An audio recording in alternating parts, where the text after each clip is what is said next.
Hi, this is Mike Peterson from Challenge Island, Oakland County East, back with our Steam-tastic Friday. Today we're going to start a new series of STEAM, so we're going to be talking about music for the next 5 weeks. So our first lesson always starts with S, which is science. So today we'll touch on just a little bit of the science that makes music happen and also show you some fun things you can try at home. So first, when it comes to music, music is made of notes, which is pitches. So sometimes you hear high notes, sometimes you hear low notes, sometimes they're all going on at the same time. So where the notes get their pitch from, so what makes them high or low, is what we call frequency. So frequency is a science word that talks about how fast something goes back and forth or up and down. So for example, if you could see sound, or if you could see notes go back and forth through the air, they might look a little bit like this. So it's kind of like waves going through the air. If the waves are far apart, like in this one here, it's kind of slow, that would be a low note. So that means we would get a low frequency when we play that note. Where if the waves go faster, then we get a higher note. So just for example, if I played a C on a piano down here, that's kind of a low note. That C means that the frequency is about 130 beats a second. So about 130 times a second, that wave is moving back and forth.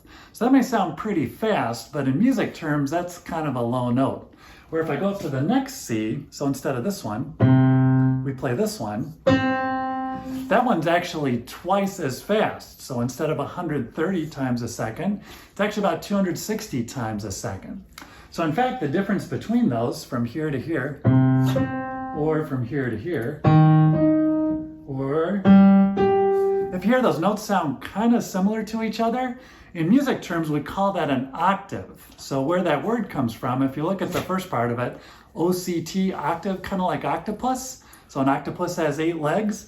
So an octave has 8 notes in it. So if we work our way up from one of those notes to the next note, then we cover a whole octave, and we also double the frequency. So for example, if I played from that low one on up, it would sound like, and that top note is the higher one. So if you'd like to try making your own notes, you can take advantage of those frequencies and get pretty creative with it. So for example, I tried just a simple experiment here. Feel free to play around at home. Anytime you blow into a bottle, what you do, if you ever tried that, and if you make a pitch come out or a sound come out, what's going on is you're making that air vibrate, and that's creating a frequency. And depending on how much space you have to work with, you'll get a different frequency out of each bottle or each glass or whatever you try. So just for example, if you look really closely here, you'll see that the green has the most water in it, the yellow has a little bit less, and the blue has a little bit less. So here I have the smallest amount of space. So when those frequencies bounce around, they're going to have to bounce around a lot faster to fit in there. Where here they can stretch out a little bit. So let's see what happens if I blow on this one.